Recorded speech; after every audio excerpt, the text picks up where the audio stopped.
before we dive in, I have a quick favor to ask you. If you love what you hear today, take a second, hit that subscribe button, and leave us a 5-star review. And share this episode with a friend who needs to hear it. Your support helps this podcast grow and helps us bring on more amazing guests who are here to inspire and empower you. So don't forget to tag us on social media when you're listening. I love seeing what resonates with you. Hello, fellow mompreneurs. Welcome to the Real Moms Podcast, the go-to space for resilient entrepreneurs who are striving for abundant living. I'm your host, Shae Spitz, a mompreneur and a realtor here in Columbus, Nebraska. Are you a mom juggling the hustle of entrepreneurship, family life, and personal growth? Well, you're in the right place. On this podcast, we dive deep into the real, unfiltered stories of incredible women who are navigating the journey of mompreneurship. We'll celebrate the victories, share practical insights, and acknowledge that it's okay to face challenges along the way. Success isn't about the destination. It's about the journey and the growth we experience as we balance our careers and the chaos of family life. Whether you're a seasoned mompreneur or just starting on this exciting path, join me and our amazing guests as we explore what it truly means to be a resilient entrepreneur striving for abundant living. Get ready for real, raw, and remarkable conversations that will inspire and uplift you. Because here at the Real Moms Podcast, we believe in the power of community, authenticity, and the strength that comes from embracing the journey together. So grab your coffee, find a cozy spot, and let's dive into the world of mompreneurship. This is the Real Moms Podcast, where we celebrate the hustle, honor the struggle, and thrive as resilient entrepreneurs living abundantly. Welcome to another episode of Real Moms Podcast. I like to start every podcast off with a motivational quote, and today's quote is, if you're going to make up a story, you might as well make up a good one. So today I have Amy Kemp. She is the owner and CEO of Amy Kemp Inc. In her work within this growing company, Amy helps leaders and business professionals understand how deeply thought habits impact every part of work and lives. So Amy, thank you so much for being here, and thank you for joining me, but tell me a little bit about what it is that you do. Yeah, I'd love to. This business, Amy Kemp Inc., started 8 years ago completely by accident. And I'll just tell the story of where I was in my life at that time. I had built a business for over 20 years, and publicly, I would say I was at the top of the mountain, very well known within that space, speaking from big stages and lots of recognition and doing important things, important work in that place, leading people in a sales capacity. So knowing that I was on top of the mountain, my husband and I had a meeting scheduled with our financial advisor, just like your normal annual check-in. And so before the meeting, we had to fill out all these forms. I filled out all of these forms because I do all of the money. And I filled out all of the forms, what money we had, just all of the things. And then also our goals, our financial goals for, do we want to pay for college for our 3 kids? When do we want to retire? Just all of those long-term kind of bigger picture goals. And so we showed up for the meeting, and I will never forget, I remember the chairs were like a burgundy kind of burlap. I remember what I was wearing. I remember the sound of the air conditioner in the room, in the office, and our financial advisor, she is a very trusted person in our lives. So feeling comfortable, you're sitting down to talk about big things. Yeah. And so she has all the papers in front of her, and she says, I reviewed everything, and you guys are doing a great job. Like, you're not spending beyond your means. You're really living, like, you're doing a great job. There's just one problem if you want to achieve the goals that you've outlined in this form. And she leaned forward on the pile of papers and on the desk, and she said, you're not making enough money. And I remember it felt like all of the air left the room. It confirmed what I knew but didn't want to admit. And I knew a few things right away. One, I looked at my husband. We were the only 2 people in the room other than her. And so I knew we were responsible for addressing this situation. And I knew that he is in education, doing really important work that he should be doing and will do until he retires. Like, it's just his thing. So I knew he was only going to make more money by getting older. I also knew I was maxed out. We were at I call it the Uber era of parenting, where everybody's in something and nobody drives at that time. And it was really intense, but not only intense in terms of schedules with travel teams and school activities and doctor's appointments and haircuts and orthodontist appointments and all of that. Not only that, but it was like I couldn't work anymore. I didn't have any more hours that I was willing to give up, but also I didn't want to miss it. Yeah. It wasn't like, oh, these darn kids are getting in the way. It was like, no, this feels like the most important season. Yeah. And I also knew as your kids get older, the shortness of time you have with them becomes more and more clear. And so it was becoming really clear that there was like a finite number of years that they were all going to be in our house. And I just didn't want to miss it. Plus, I'm so much better suited for parenting older kids. So it was just getting fun. They actually were playing games that I enjoyed, and I loved watching them compete in their different sports. And I didn't want to miss it. And I knew that something had to change. And even more than something that had to change, someone had to change. And that was me. And I learned the core message of my book really in the next probably year to 2 years, which is that you can't outwork your thought habits.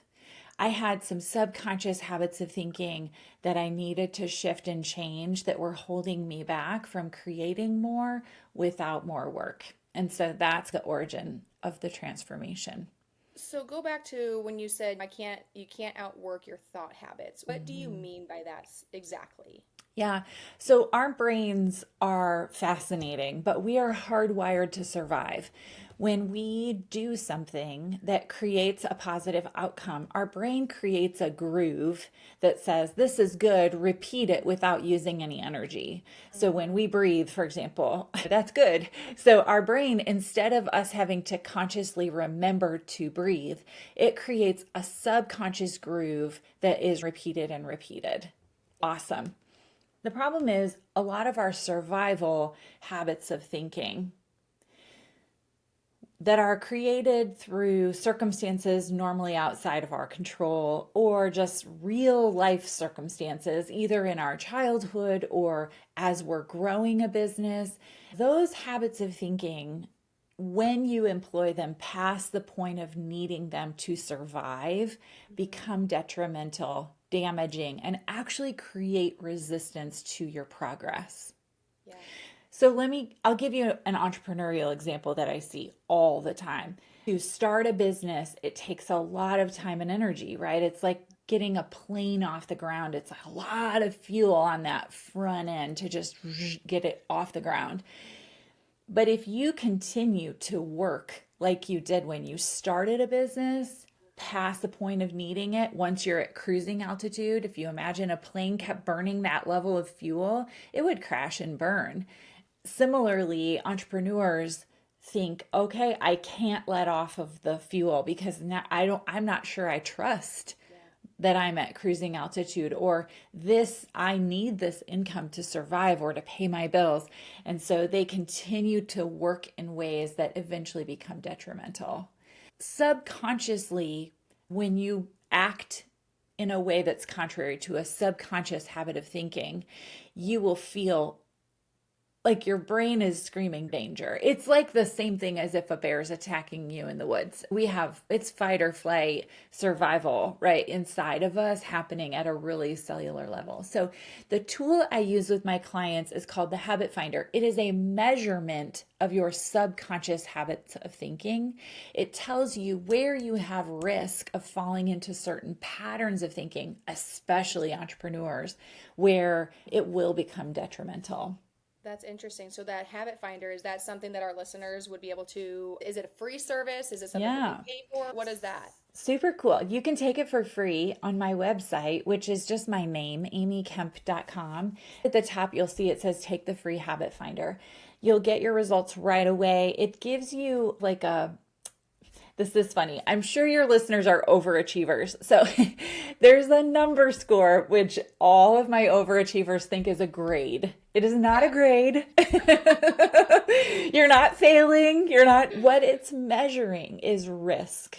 So when you see a measurement, there's red, orange, and yellow, like a stoplight, and then green.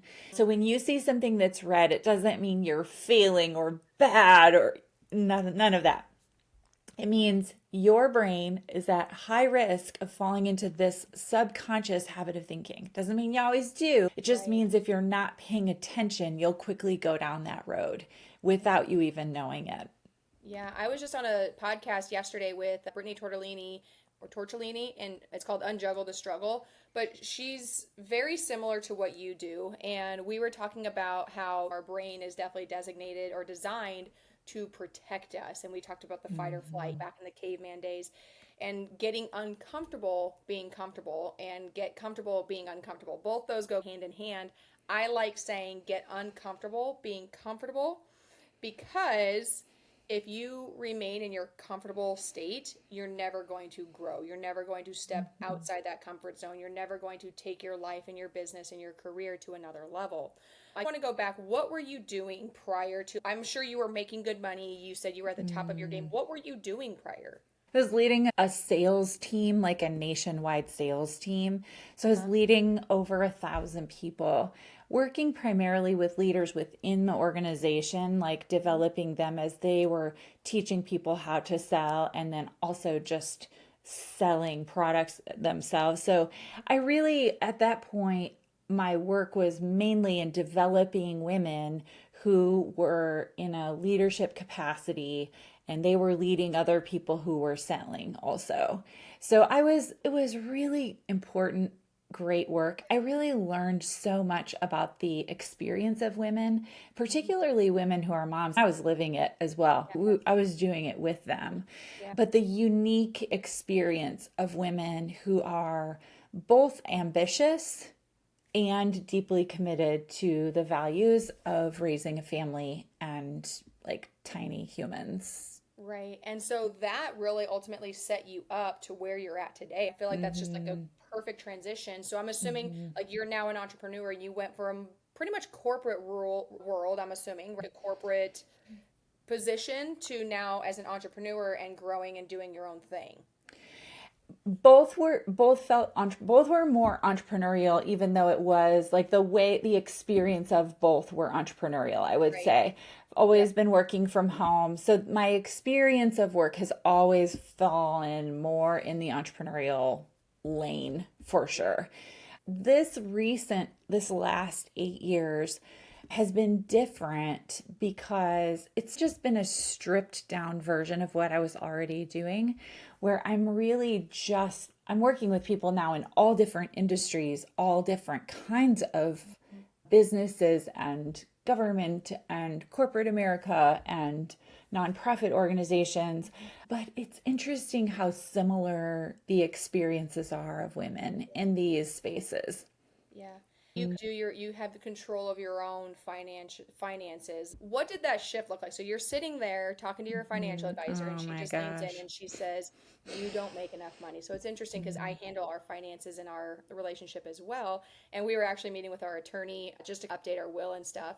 And I looked over at my husband because the attorney started asking questions. I looked over at him. I said, do you want to answer these questions? And he just laughed. He's like, I have no idea. I'm like, yeah, that's fine. But you're sitting there and she says, you don't make enough. What was the pivotal point? From that point on, did you say something needs to change? And then did you guys talk about who was going to be making that change? Because it is a huge risk. Like when I left my corporate world, which I wasn't making very much money, but it's still a huge risk going into the entrepreneurship world, not knowing what you're doing, how you're going to get paid, when you're going to get paid. What was that like? Terrifying and difficult. I think there were a lot of things happening. And be clear, when a leader transitions from one place to another, it's even more harrowing because you know your decisions are going to impact not just you and your family, but they're going to impact a lot of other people. And a lot of people will misunderstand the decisions you're making and not really probably have the best interpretation of what was happening. I couldn't share at that time publicly that our financial advisor said that we weren't making enough money. It just was inappropriate in so many different ways. And so I just quietly knew, first of all, I will say this, if anyone is listening and you're in this transitional place where you know that something needs to change, you're not really sure, or you're making a change. There are a few things about transitions that I work with people on all the time. One of them is that the thing you're leaving doesn't have to be bad for it to be time to go. So part of my journey was just, that wasn't bad. My family had new emerging needs, and that wasn't meeting them. And so I needed something different because always the purpose was to provide for my family.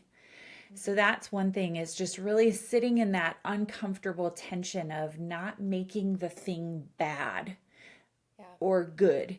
And I talk a lot about this with entrepreneurship in general. There is a narrative that you have a lot of freedom and flexibility in entrepreneurship. And part of that is true. But there are also deeper responsibilities in that path. As an example, I have a client who works in a corporate setting who just had a medical procedure done that was pretty minor, but her doctor gave her a note and she got 8 weeks off this summer, right? Fully paid. As an entrepreneur, I have that same procedure. Like, I don't have the freedom probably to take 8 weeks off. And so I do think we need to be really clear that it's not that entrepreneurship is good and traditional work is bad. I think they have different pluses and minuses, and you've got to decide what is your risk tolerance as a family and as a person, but then also which vehicle is a better fit for you and your family's needs. My sister was a single mom, and if you have especially a child with like significant medical needs, for example, you might need to have a traditional job where you have great benefits, right? Or you may need a job where you can get paid when you need that sick leave. So I always want to be really careful to not frame one as winning and the other as losing. I think both have benefits and disadvantages. My transition, I really feel like I was able to transition slowly because I still had income from this business, so I could start something new without needing it to pay my bills. I do not have a high risk tolerance, and I'm not in a season of life where I can afford to. My kids are really expensive right now. So we have our driveway looks like a parking lot right now. My kids are now 22, 19, and 14.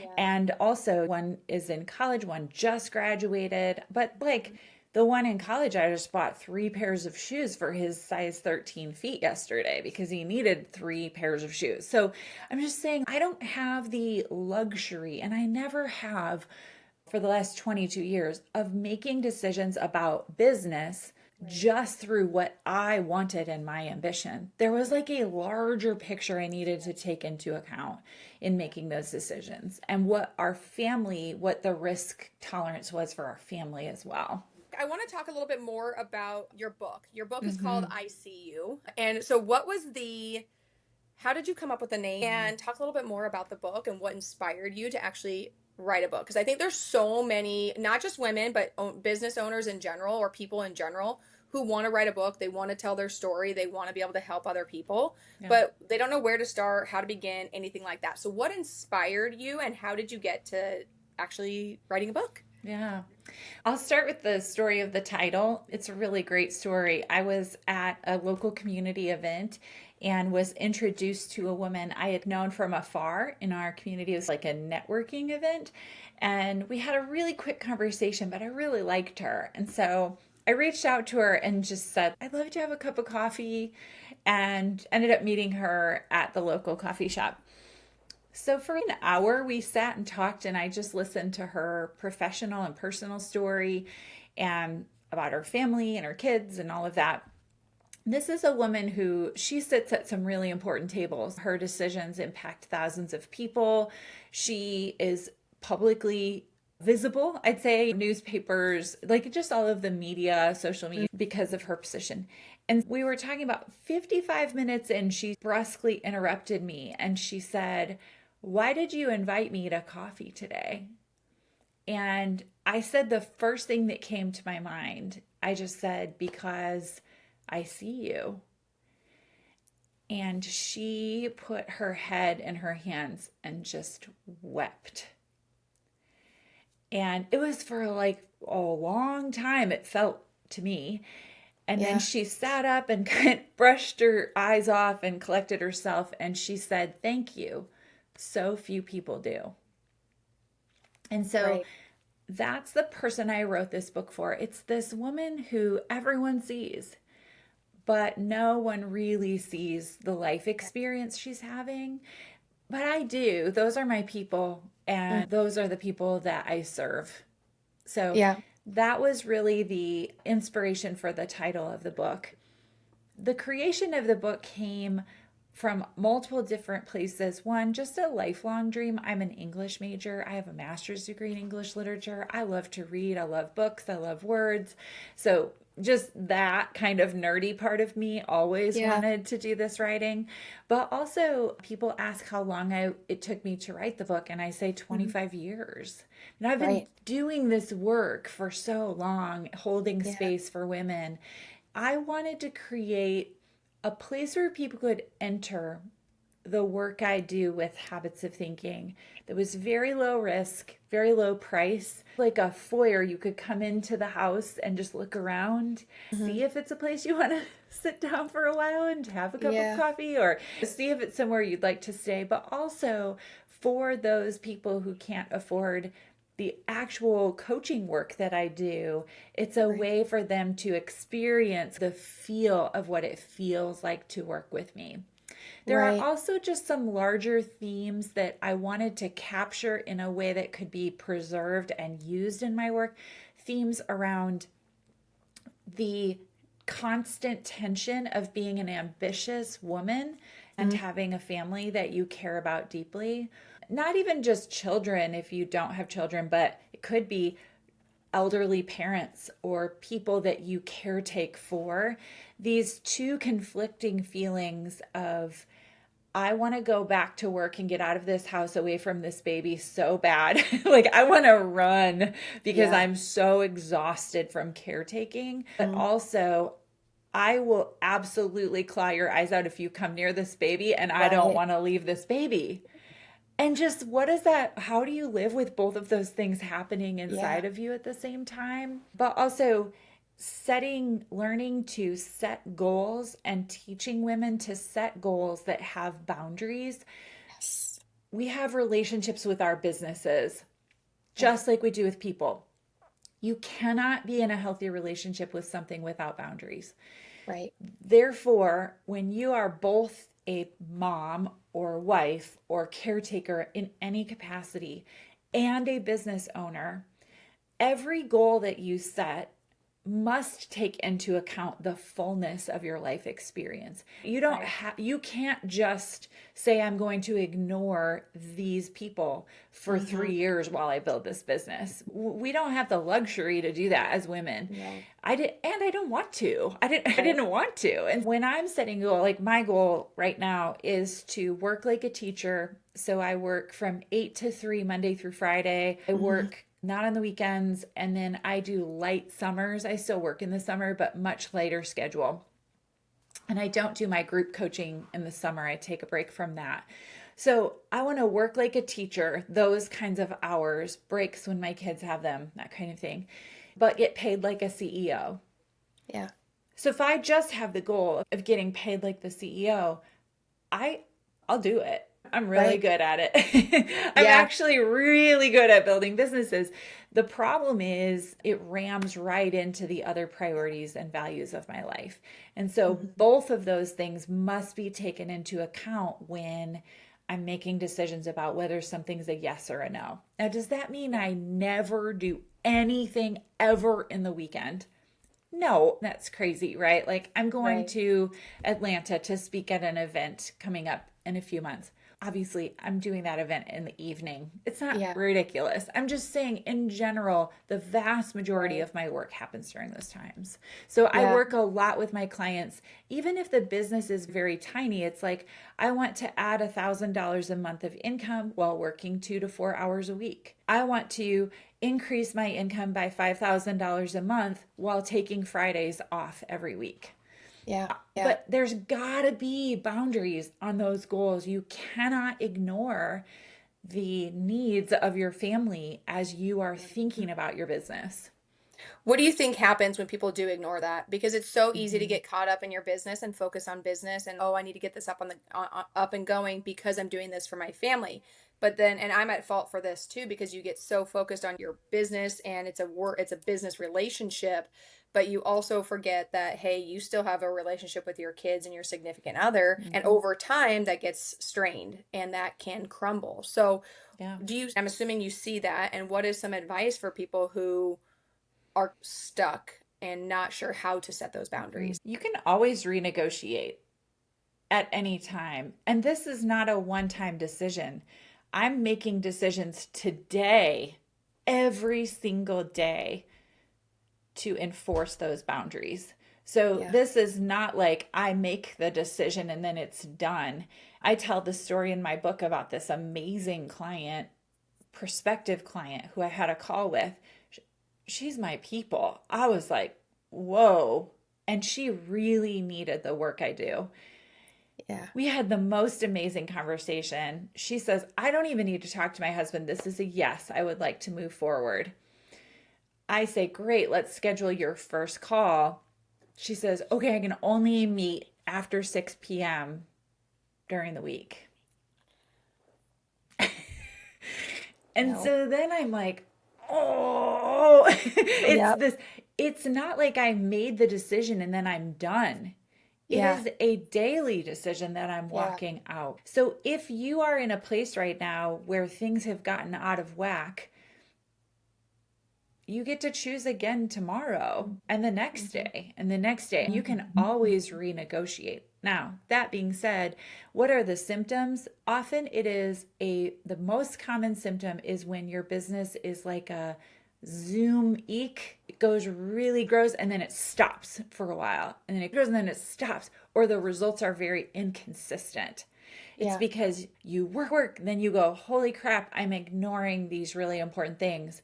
So then Yeah. you stop working, you Yeah. stop doing the things that create the outcomes you want completely. And then you do a season of, okay, I got to shore up and do all the things I haven't been doing and like renegotiate. But you get these very inconsistent results, which creates Yeah. like, I can't trust this business to provide Yeah. for me. And so I need to go Mhm. back to a traditional job often. Right. That's what I see happen. Instead of setting the goal with the boundary, letting the growth happen so much more slowly. I cannot tell you how many people passed me by in growing my business in terms of the pace of growth because I was going so slowly to Yeah. honor those boundaries. It was Yes. so slow. And the thing Yes. that's really frustrating about that is that I have the capability to go fast. I actually can go really fast. And so that boundary was like the governor on my golf cart. It kept me from going so fast that I would crash and burn. Yeah. Or worse, I think have a season pass where then I had regrets. Yeah. And I see now, I mean, my daughter's 22. I'm like, it's done. Like what my investment in her, not to say it's done. We're Right. obviously still I in know what you relationship, mean. but Yeah. there's like this formational part of parenting her that is done. And so you just really realize, oh, I'm glad I didn't miss that. I'm glad Mhm. I was slow because now looking back, I'm further ahead than some of those people that pass me by quickly or they're no longer around. I'm Right. further ahead, but also my goal was never just the business. My Yeah. goal was to build a life. The business was a vehicle that helped me pay for that life. Yes. And that's really easy to lose sight of. Yeah. Yeah. And what would you advise, especially with new entrepreneurs? Because I did this, I see a lot of other entrepreneurs doing it. When you first get into business, they don't set those boundaries because you are Mm-mm. desperate, you need the income. Do Mhm. you recommend that they still allow those boundaries to get blurred a little bit to get it up Mm. and going? Or do you think that you need to set these hard boundaries or be a little bit more flexible with those boundaries? Yeah. What does that look like? Because I know it's challenging for everybody. It's still challenging for me, and I've done a lot better job at putting the right people in the right places to handle that. So Mhm. I'm not having to do all the showings every single evening and every weekend and do all the open houses. But I also recently, actually, and you come with challenges no matter how long you've been in a business, I had to make the decision to basically fire a seller. He decided to fire me, I decided to fire him, kind of thing, because he was expecting me to answer his phone calls at 10:30 at night and 5 o'clock in the morning. And we had an in-person sit down, and he was going over how his expectations are that when he was working, that when there was a plumbing leak, he had to leave at 10:30 at night, and sometimes he didn't get home until 5:30 in the morning. And I'm like, I don't there's not a plumbing leak I'm going to go fix in real estate. And so it was a tough decision because I had already invested probably $1,800 plus my time into this property, and it was a tough decision, but I don't regret like letting them go because it took up so much of my attention that I couldn't give the attention to my other clients. Yeah. That's definitely one thing. You're not going to serve everyone. Mhm. And it'll Yeah. become really clear quickly who is in opposition to a boundaried approach to building a business. What you Yeah. will do, though, is attract people who respect that and actually admire Right. it and want Right. to work with someone who does that, who Yeah. also appreciate what that means. A lot of my clients who struggle with boundaries aren't sure whether they can trust mine. They'll Mhm. say, "Oh, I don't want to bother you." I'm like, "Oh, I won't Right. let you. Don't worry." Right. I won't. You can trust my boundaries. And I think that makes Yeah. them feel safe. I also Right. think it might be the first time they've ever seen that Yeah. modeled. And Yeah. that's also why I had to say no to that ideal client who could only meet at 6 p.m. because if I'm out of alignment, I'll feel resentful. Yes. Every time I get on that call with her, I feel resentful. I'm then out of integrity. I'm just not, it's absolutely out of alignment with every part of what I'm doing. So, Right. what you want is to attract the people who would honor and respect Yeah. your boundaries. And if they Right. don't or won't, they will quickly, you will know who doesn't quickly. It will become Yes. really apparent, right? Yes. Yeah. But I do think it's all about this, what are you trying to create? Because if all you're trying to create is a level of income or a level of sales or a level of revenue or a number of clients, if that's it, if that's the number one driving force, that's okay. I don't have any judgment around that. But that's not mine. So I think it's about knowing what you are trying to create. I'm trying to create a life where I have a robust, growing business that serves people in this world in very real ways, that creates a level of income that allows our family to live in a way that we want to and Mhm. prefer my kids to have experiences and pays for those things, but also that gives me a quality of life and protects me from burnout and exhaustion so that I can really show up and do great work for people. So Right. again, it's like that clarity around what you're trying to create helps you to create the boundaries as well.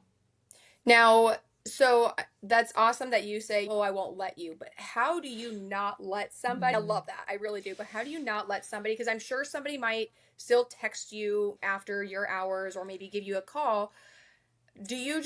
How do you not let it get to you? Because sometimes, Mhm. like, I'll read something and it just stews on me. Like, so then sometimes I feel like I need to respond just to get it Mm. off my plate. Because otherwise, like, I'm thinking the next day I have this and this. Now it's one more thing that I have to take on. So if I could just address it here right now and be done, How do you handle that? Yeah, I was just talking to a client about this last week. So interesting you brought this up because we were talking about her like incessant checking of her phone, just constant like checking. I think we all are guilty of that.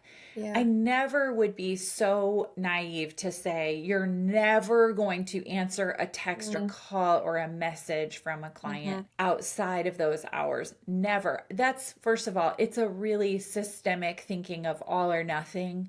Right. And that's just not the world we live in. I think more of it is about taking a breath before you check. What's driving the checking? Is it like fear? Fear of, what if I lose it? What if they're afraid? What if they're upset? What if, like this anxious driving energy? Or is it like, I'm really grounded and peaceful and I have a couple of hours here and I actually would like to check this and get it off of my plate and like just answer it or deal with it or whatever. So for example, the other day I had taken Friday, we went out of town for the weekend. I got back on Sunday afternoon and I was out in the yard just messing with the flowers. And I was really grounded and calm. I also had just taken 3 days off. So I was like ready to get back to work. And there were some messages that needed me to talk back to them in a voice text.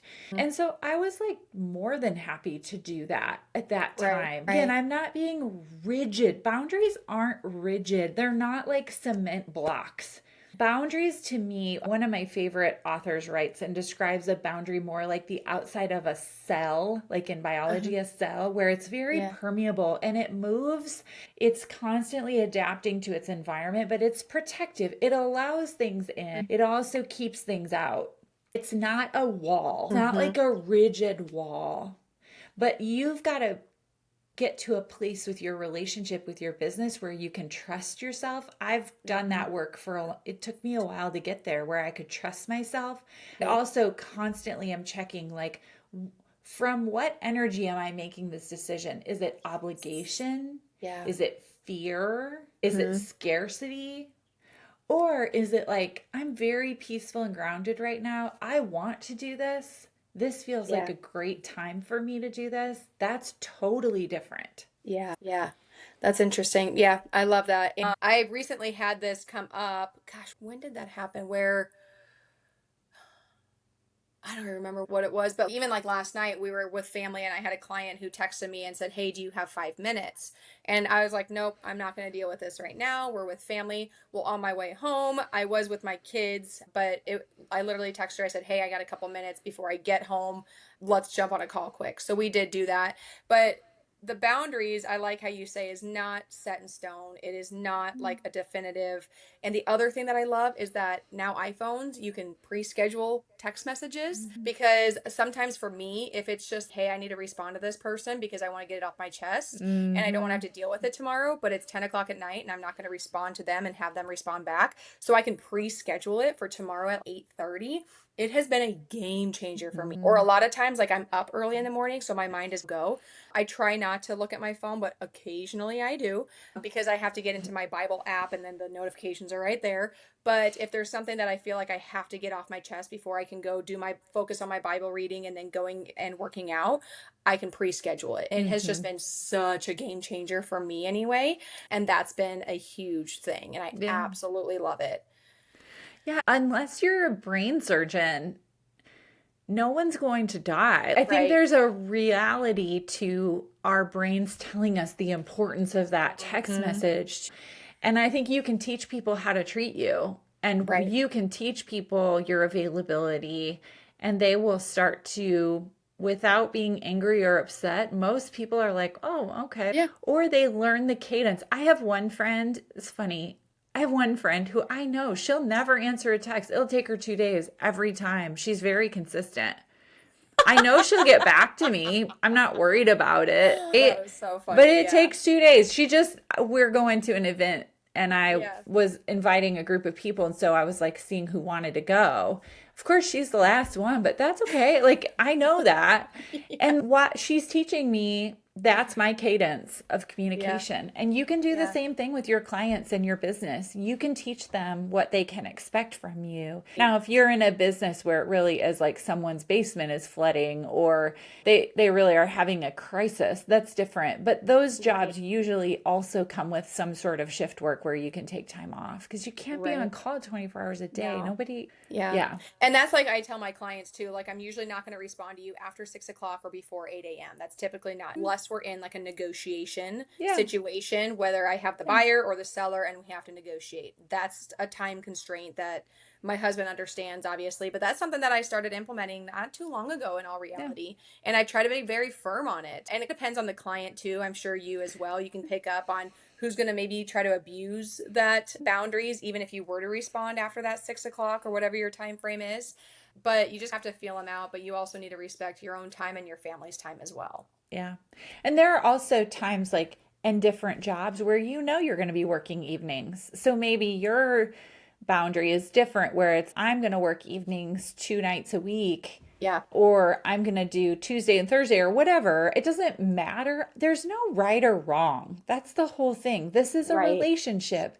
You have a relationship and relationships are negotiable and changeable. So Yeah. just keep that in mind too. Different businesses ask different schedules of people. Just you've got to figure out,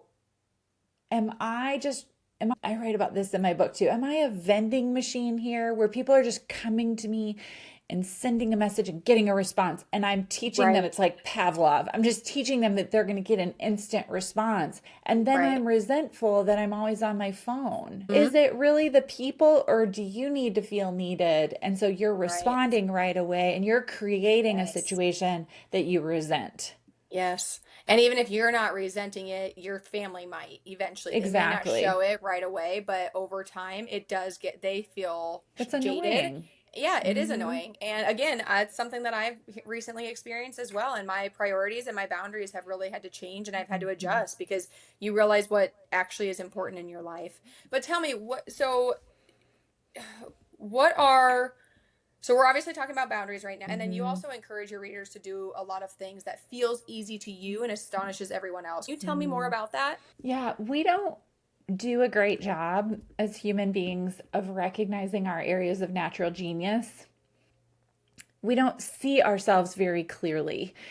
And the things that we do that are really our strengths, the things that really we are designed and created to do feel so easy to us that we have a tendency to not recognize that those things can be hard for other people. As an example, I always thought from a very young age, I have always facilitated conversations, deep conversations with small groups of people. I tell the story. I had a club in our neighborhood. You had to put a piece of chewed gum on the tree to get in. And I would facilitate these conversations about how we could make our neighborhood a better place. So funny. But this is like young age, right? Yeah. So when I look back, I've been doing this for so long. As I developed leaders in my prior role, I always did it in small groups. I would gather a small group of up and coming leaders. We would gather with a consistent cadence. I would work with them either using a book or a tool or something to really help them grow to the next level of their leadership, right? So this is something I've been doing my whole life. I did not realize, because it feels so easy to me, that not everyone can do that. Right. That it is a very rare and valuable skill, and that people would pay a lot of money to be in spaces like that I created. And so Hmm. now my encounter groups are 8 to 10 women from around the country. We meet and work through the curriculum that corresponds with the Habit Finder assessment together. And the work that I do in those groups is my natural genius. It feels so easy to me. I feel like, oh, is that big of a deal? But it Yeah. really actually is. Hmm. Yeah. And so I Yeah. do think there are things that we cannot see in ourselves, and we definitely Yeah. almost always undercharge for them and Yes. undervalue them because they Yes. feel so easy to us. Yeah. Yeah. Oh, I love that. I love Hmm. that because I see that so often with a lot of the women that I even in my Real Moms community, like I can see their value, but they cannot see their own value, or they can't justify charging a certain price because it only took me 10 minutes. Okay. Absolutely. Well, that's people don't pay you for your time, especially in the entrepreneurship world. They pay you for your knowledge, your experience, and your expertise. Yeah. So like somebody who's hiring me versus another agent, you're hiring me because of my knowledge and my expertise. I've had over 400 transactions over the last 7 years. And you're not paying me because it took me X amount of days to sell your house, even if it went under contract right away. No, a lot of it comes from my knowledge and expertise and prepping to get the home ready, to get it on the market, to help it sell quickly. That's what people are paying for. And a lot of times people have a hard time seeing that, especially when a house goes under contract. Like, I'm agreeing to paying you this. I'm like, yeah, but we generated you full asking price, if not more, to get you more than what you even expected. So it's just understanding what your value is and being okay with charging that and not negotiating off of it. It's a fee based on value, not time. Yeah. In the absence of value, price is the only concern. So that's one of the things that I've heard that in the real estate world is this agent's only charging this. Okay, but what value do they bring at a lower price? Like you usually get what you pay for. But Amy, so tell me, as we wrap this up, what is one piece of advice that you would give to your younger self or somebody who's wanting to start into the entrepreneurship world? Hands down, to always set aside a portion of your budget to pay for personal, professional development. Yes. Because if you grow your income without growing you, you will sabotage and figure out how to get it back down to a level that feels like what you really deserve. Yeah. There's an internal growth that must accompany external professional growth or business growth for you to be able to sustain it. And that never happens in isolation. I've not ever seen someone grow sitting alone in their house. The people who have grown the most successful businesses that I know are constantly investing in growing themselves. Yeah. Yeah. I think that's a really good concept. And for somebody, if somebody can't wrap their head around that, the one thing that I always go back to give a better example of it is somebody who loses a lot of weight. If they're only changing like their daily habits and not who they believe they are internally, 90% of the people lose a lot of weight. They end up gaining it all back, if not more, at some point in time because they didn't change who their identity was and their belief on who they truly are. They might still see themselves, even though they lost 100 pounds, they may still see themselves and say, I'm supposed to be 300 pounds. And so they automatically fall back into that belief of who they are. And that's the financial realm of things, business. If you're growing your business, but you're not growing yourself, what did Jim Rohn say? One of my favorite quotes from him is, you need to work harder on yourself than you do at your job. And then he goes into more of that, but I love it because it's so true. You need to work harder on yourself and do that personal development than you do at your job. But yes, Amy, thank you so much for being here. How can somebody get a hold of you if they want to join your coaching or get a copy of your book? Where can they go? Yeah. Fastest place is my website, amykemp.com. Amy is A-M-Y, Kemp is K-E-M-P. And you can take the habit finder there. You can click on the book link to purchase. The book's on Audible, Amazon, Barnes & Noble, wherever you buy your books also. Right. But you can find the links there.